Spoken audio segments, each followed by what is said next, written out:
Sacher playing blue, white, red. It's, he was in the Jerry group. They were working on this together. He has the one Inferno Titan. He has the two Linvalas in his sideboard. We've already seen this same deck list, I think, in the feature match 3 times today in the hands of Levin, Jerry, and AJ. So I think you might have an idea of what's going on there. Josh has the full amount of tectonic edges. Yeah. Which Jerry said they're not that good in these mirrors because it's so often about tempo, like just early plays versus locking out stuff like Celestial Colonnade.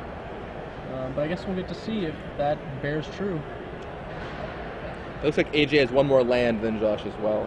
Yes, mana is... Yeah, mana is everything. Yeah, it's interesting. Wasteland gets a lot worse when your opponents decided they already want to out-mana you. Sure. So Josh bringing it with the Hawks here. Oh, the hard cast sword. He drops down his sword. Into the Pierce. Ooh, a Pierce from Pierced AJ. back? Pierced back. Nice. Well played by Josh. And it's kind of a weird draw. I haven't seen this draw by many players in the Cobblade Mirror. Squadron Hawk into Sword into Pierce. Normally there's some Stoneforge Mysticking happening, or maybe they both have Hawks. But in this case, if AJ doesn't have a Hawk here, that Sword is going to start going to town. Yep.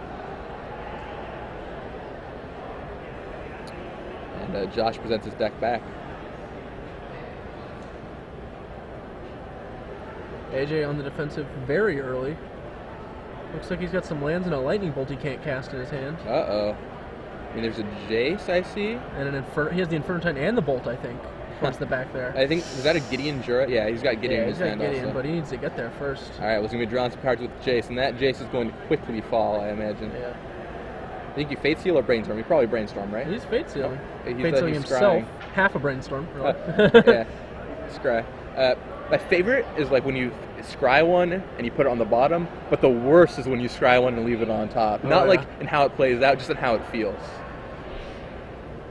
Oh, AJ's about to get that feeling, it looks like.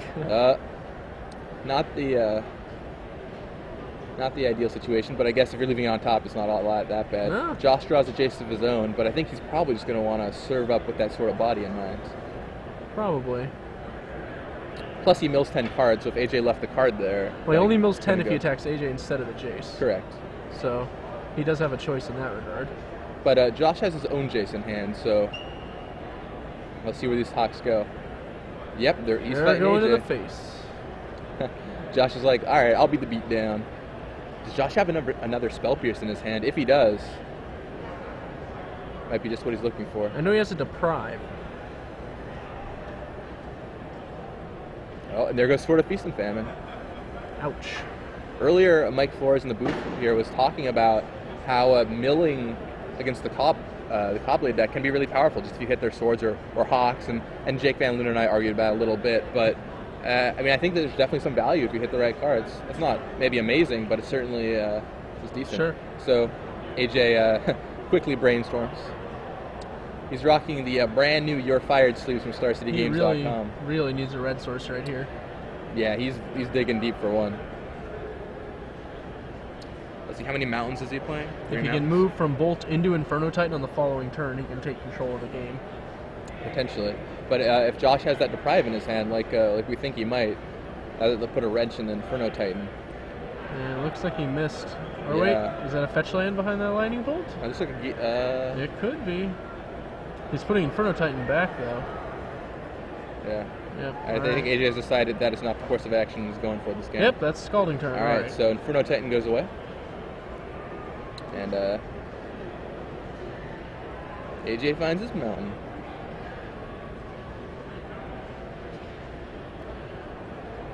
Now Josh does have Deprive for a hard counter here that AJ's probably not going to be playing around. Right, I mean he just has the one Deprive, which is so tricky.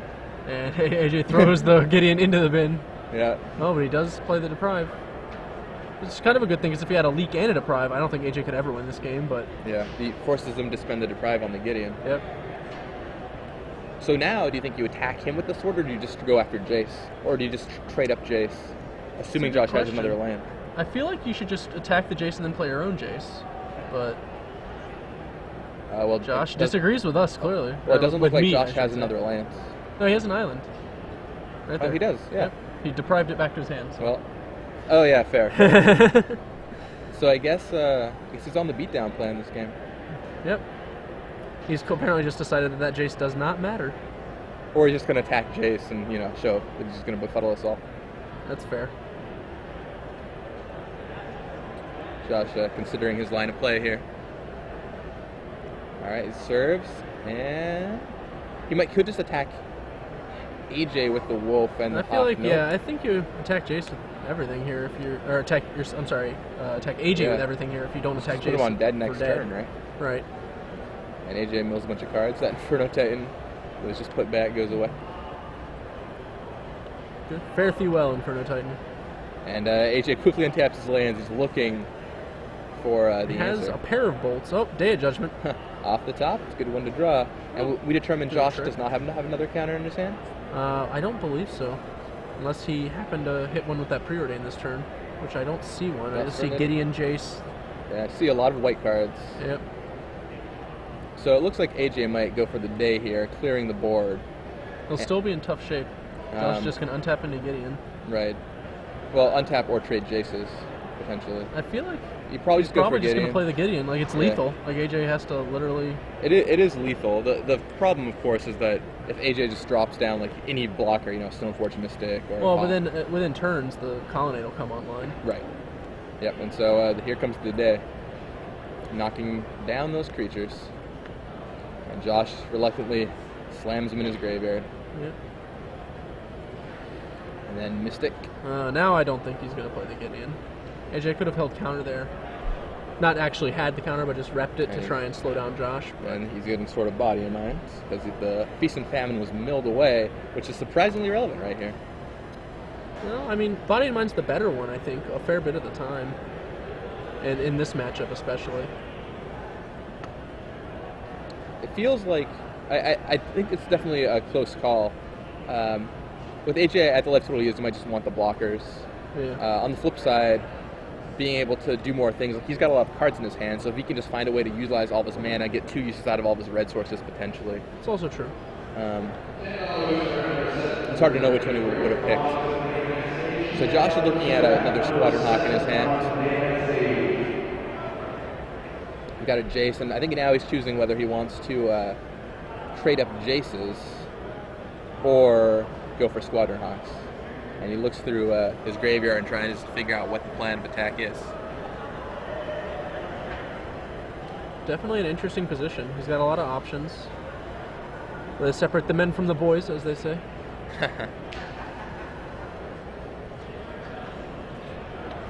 Squadron Hawk it is.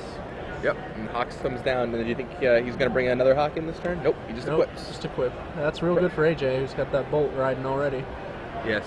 It's a big problem for Josh. I mean, obviously he wanted to try and protect it from a Jace bounce, but... I think Josh just decided AJ's not likely to have a bolt based on his play earlier, like just getting basically beat down. But little did he know, AJ's was actually just hurting for red long enough and held the bolts. Yeah. Great play by AJ.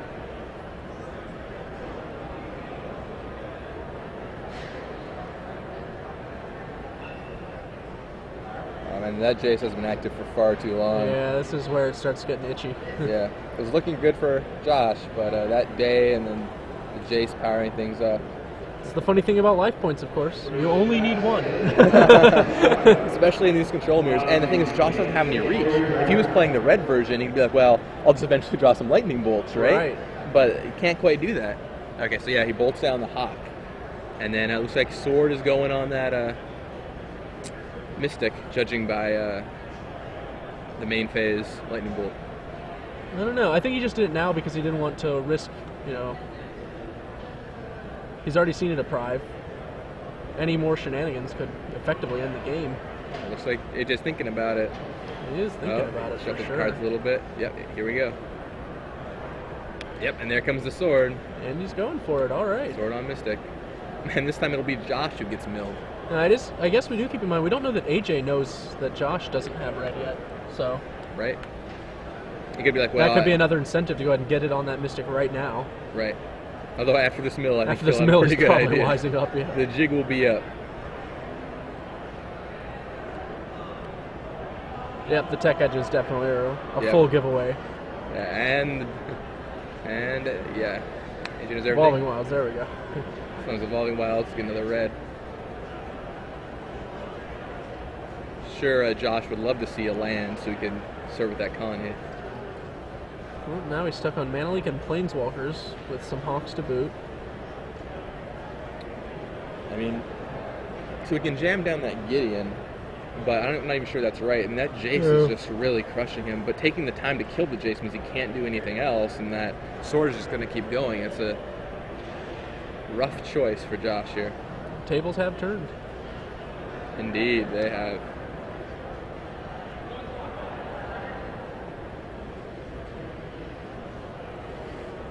Let's see. Josh considering his options.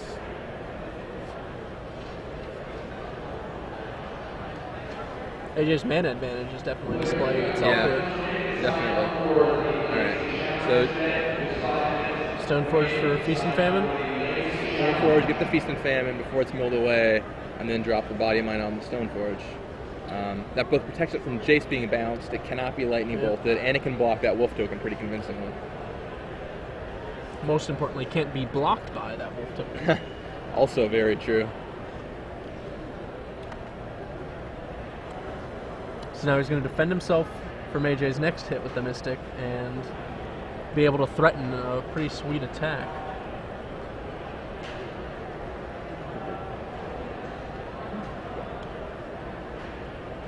Is it on? Yeah, it's in the article. For those wondering, Gerard's deck is in a deck tech that has already been written and emailed. It's just a matter of time before it gets posted. So yeah, for those of you who are just watching us with Ben and Gerard, you can go check that out. And obviously, Lundquist it listed a little different. We discussed the differences though, so that should be able to help you figure it out.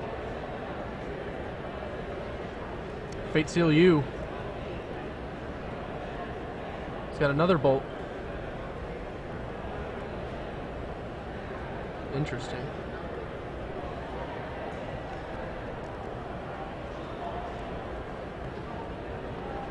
Alright.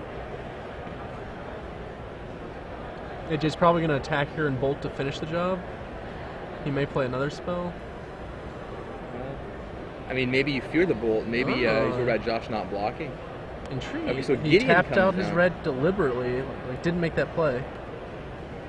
I think so. So it's really subtle play here. Yeah. With AJ tapping his red, he's showing Josh that he doesn't have a bolt in his hands, Yeah. or that he's a reason to leave 2 blue, a potential 2 spell pierces or something similar. Right. So, of course, Josh is a good player. Maybe he sees through AJ's ruse because unless you have 2 spell pierces, it's just better to leave Colonnade Mountain up.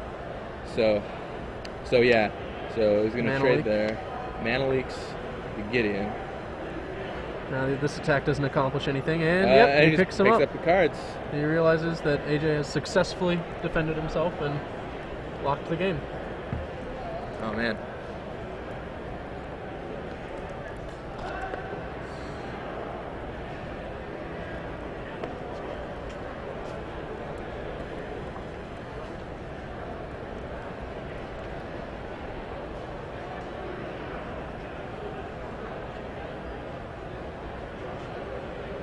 Yeah, so Josh takes game 1.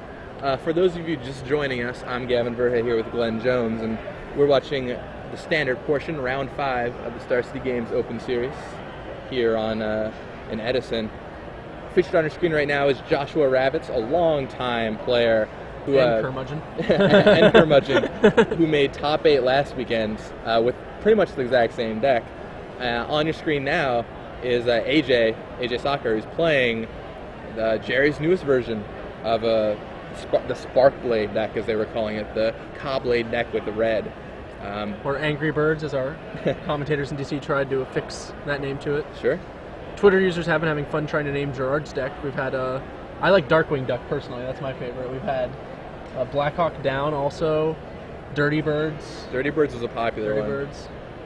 Black Swan. I think that one's nice. Black Swan is really good. I still like Black Blade, the original name. Black Blade, yeah. But you know, maybe It's a good it's a little too obvious. I mean, these references are not the most subtle. We're not gonna lie to anyone here.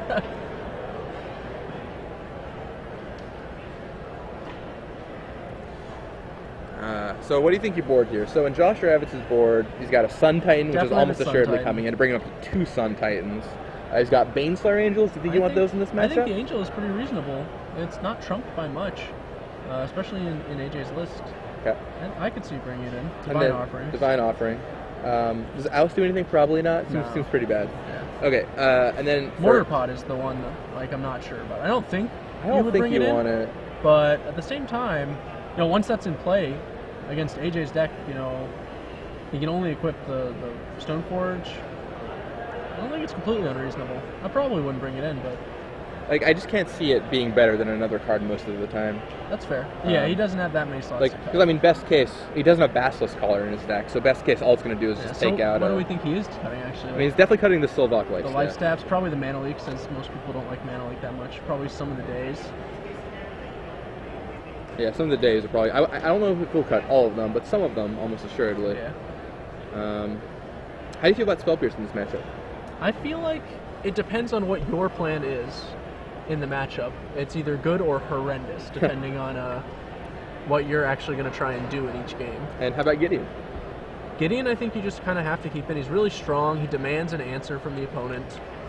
That said, he does get chump blocked by Hawks, but his ability to turn off swords temporarily is pretty huge, I think.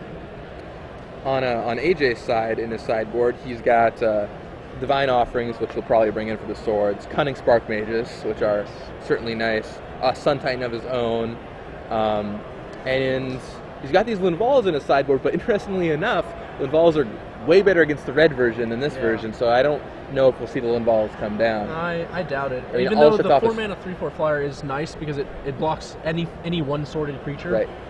But I don't see that being that relevant. I agree. I mean, it's important, but at the same time, is it worth a card? It's debatable. Shutting off Stoneforge Mystic is, iffy at best.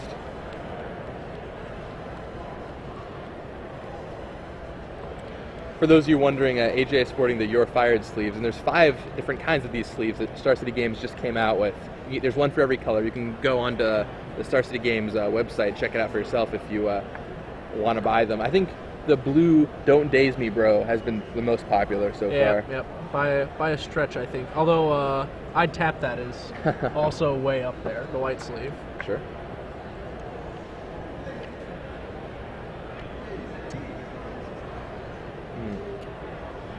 Yeah, so the players are sideboarding and they're off to the races. Josh, man, it looked like Josh was in a really good position that first game. I know, I'm amazed AJ just spun it right back around on him.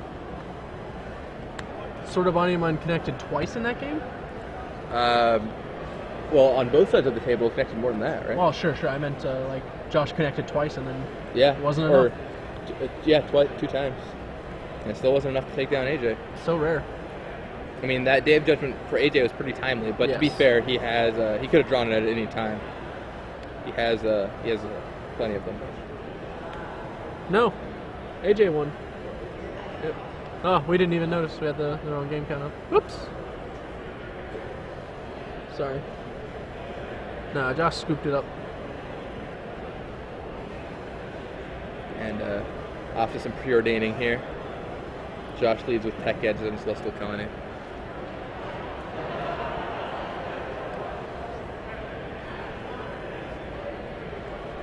Now, did AJ have that island in his opening hand? He had an Arid Mesa, certainly. AJ, turn 1, the Glacial Fortress, which if you're not planning to preordain on turn 1, I remember a lot of plays like that can sometimes give your opponent misinformation about the sort of mana sources you have available in your hand.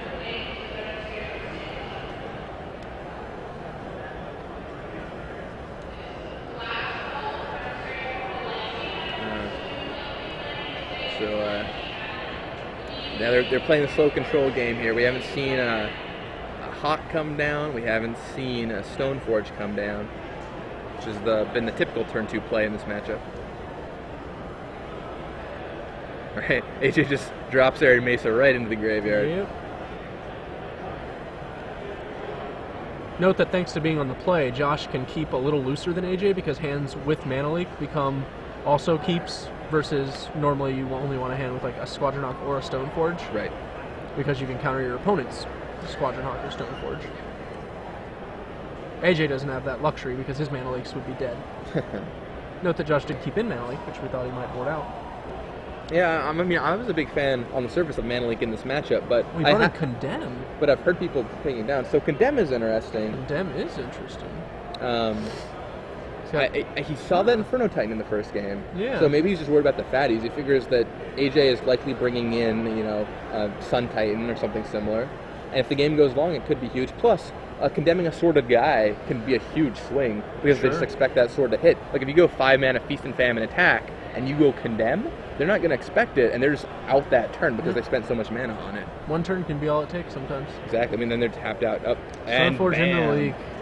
AJ manned up on it too. You saw him trying to, should I do it? Should I do it? Should I do it? All right, I'll do it. And immediately mana leaked. Exactly. AJ drawing his mountain there.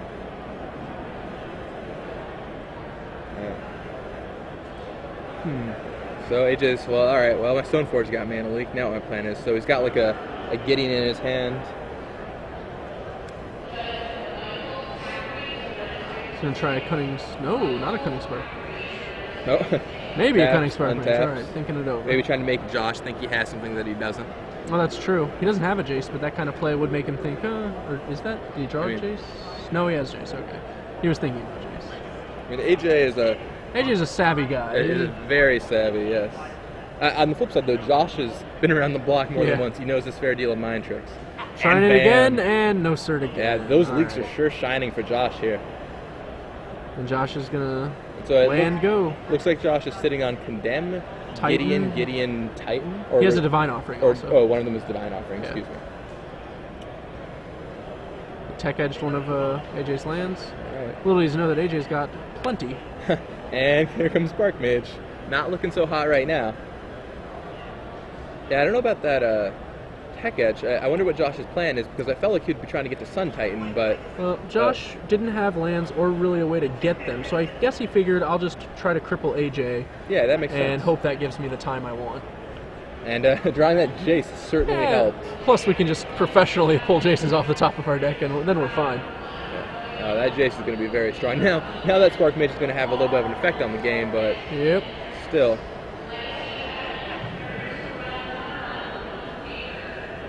Josh considering what to put back.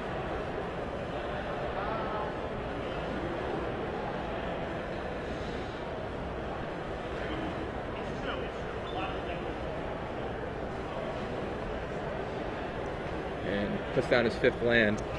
Which means AJ has to decide where to poke. I assume you have to go at Jace, right? Yep. It's ugly, but you gotta do it. And he draws a Jace of his own off the top there. Yeah. Oh, he's got another Spark Mage to finish this. Oh, that was pretty good. And Jace goes down. I think a lot of players might have Fate Sealed there, or potentially Scryed, but Josh was like, no, I just need those cards so bad, which is a good distinction. Knowing when to switch up your play is huge. And once he gets those lands, his endgame's going to come online, which is all these giant creatures. Yep.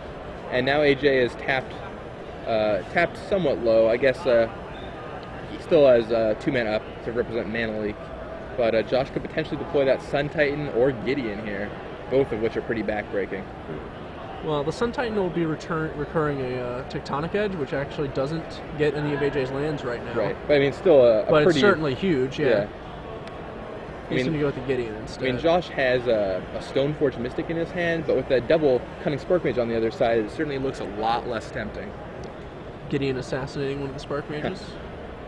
I think that's a pretty good call. And he saw right through AJ's ruse and slammed that Gideon down.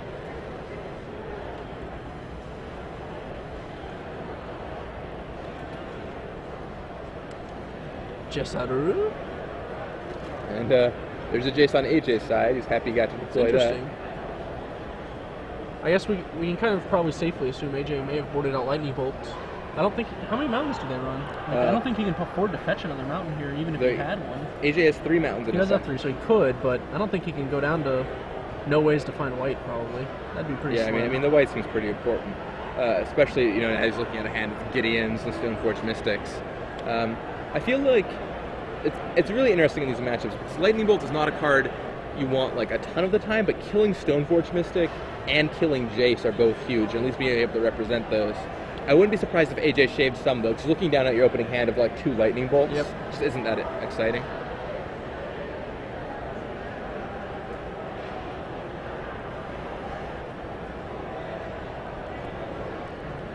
I think there's a lot of really interesting things you can do in your sideboarding. Like, do you leave Mana Leaks in?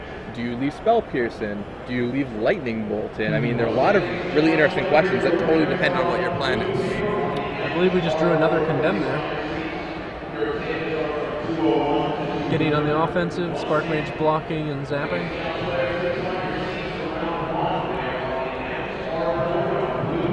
And Gideon gets in there, and that Spark Mage jumps out of the way pretty fast. It zapped Josh, not Gideon.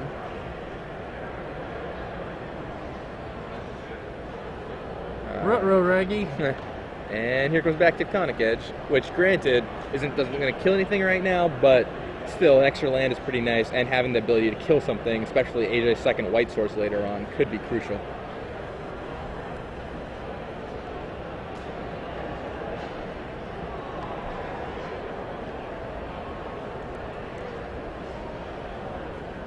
Alright, so AJ untaps. He knows that that Sun Tightening is threatening. He can always bounce it with the Jace, but then he's not drawing any cards. And the Sun Titan will just come back down at some point. Looks like AJ's sitting on Leak and Stoneforge here.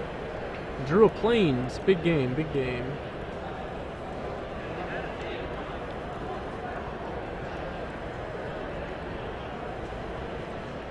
Alright. AJ trying to figure out how he's going to get back in this one. How am I going to block that Gideon? How am I going to deal with that Sun Titan? He's got a Sun Titan of his own. That'll get back a Spark Mage. I mean, that's a good start. It gives him some blockers. Can also generate mana by getting back some of the fetch lands. And, on the flip side, does Josh, is that a... No, that's Divine Offering, not Day of Judgment. Right. So, I was going to say Day would be pretty insane, but... Alright, so AJ opts to Brainstorm. Makes me think his plan here is definitely to go with the Sun Titan. Probably be willing to trade Titans if he gets the opportunity, and use the Spark Mage to block the Gideon again.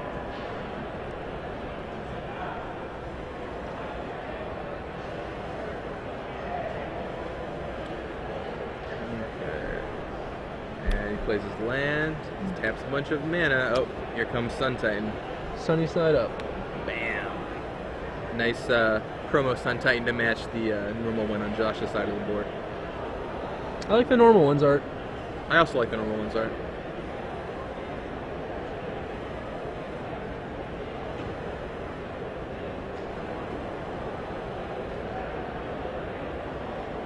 AJ contemplating what to get. Alright. So he's thinking about his options. What do you think you would do here, Glenn? Oh, I haven't tested this nearly enough. I feel like intuitively I want to get the Spark Mage to defend my Jace. Or the Stone... Oh, he has a Stoneforge in the yard. I forgot about that. Couldn't really see it. He got a Spark Mage, though. Okay. I like that because he can block both guys here. He can one the Gideon, and then his next turn, if he gets to do anything, basically, he can finish the Gideon. He may actually just let the attack through if Josh tries to kill Jace. Maybe that's his play. Spark Mage to kill Gideon, Sun Titan attacks, gets back another Spark Mage, start resuming control of the board. And there's that Colonnade, which is going to be an issue. And the Colonnade comes up. The Colonnade is active, so yeah, that's probably his plan here. If anything comes at Jace, you just ignore it completely. And he serves the Colonnade at Jace. Jace down. And Sun Titan stays at home. Interesting. So, I mean, this is one of those spots where, you know, one of them is probably wrong, because Josh doesn't think his Sun Titans are worth trading, and AJ's play indicates he doesn't think his Sun Titans are worth trading. So one of them's wrong. One of them needs to trade. One of them should be wanting to trade. I think one of the keys here is Josh has Condemn in his hand, which could be huge. Like trading Condemn for that Sun Titan is gigantic. It's it reminds me of the situation in Scars, you know, where you play a turn 2 mirror, your opponent plays a turn 2 mirror, and then on your turn, you know, like you attack, the other guy blocks. Like one of you messed up. You know? Like there's no way both of you just did it right. Similar basic analysis. He's got a Colonnade of his own. That's not much against the Tech Edge. I assume Gideon +2'd. Okay, so he brings down Stoneforge Mystic, and he has 5 mana untapped. But once again, there is no white sword. Nope, he has the Collar. Collar's good. That is pretty good. He's going to no doubt serve it to the Spark Mage, and that Sun Titan is going out of there. And that is probably why AJ felt like he was okay to not Interesting. Yeah. I did not believe that you generally boarded in collar in this matchup, but AJ differs. I mean, well, once again, It's very modular. Yeah. Just how Josh brought in the condemn for his opponent's stuff. It's just like, well, maybe he's gonna have Sun Titans of his own. I'm gonna want to. To be fair, I'm pretty sure AJ is about to just flip out when he sees condemn and then casually mana leak. I guess there's that divine offering sitting in Josh's hand. Yeah. But and so the correct time to divine offering is in response to the cunning spark mage, or in response to the I see what you mean. Ability, yeah. Right? I agree with that. So then you force him to use the spark mage, and either way, this is bad news. Like AJ has the mana leak. It doesn't matter what Josh chooses. All paths lead to no. Right. It's definitely a hard decision. All right, so offerings. He's going for it, and mana leak comes down. Out of here and out of here also. The issue with offering the collar is that when he serves with Sun Titan, he gets to bring the collar back. But obviously AJ was like, no, we're just going to leak that, which is, I'm sure was right to do. And now that Sun Titan's in, that Condemn is now live next turn, which is nice, but gets another Stoneforge Mystic. And Josh just packs it in. Yeah, it's over. Wow. And that collar was a really interesting Up until that turn, I was like, oh, it's all right, this is pretty close. Like, this is really interesting. And then AJ just finds the collar, and it's lights out. Standard is a format of Haymakers. That's definitely true. Yeah, and apparently Haymakers are 1 mana artifacts these days. You make a big play, and your opponent's just too far back.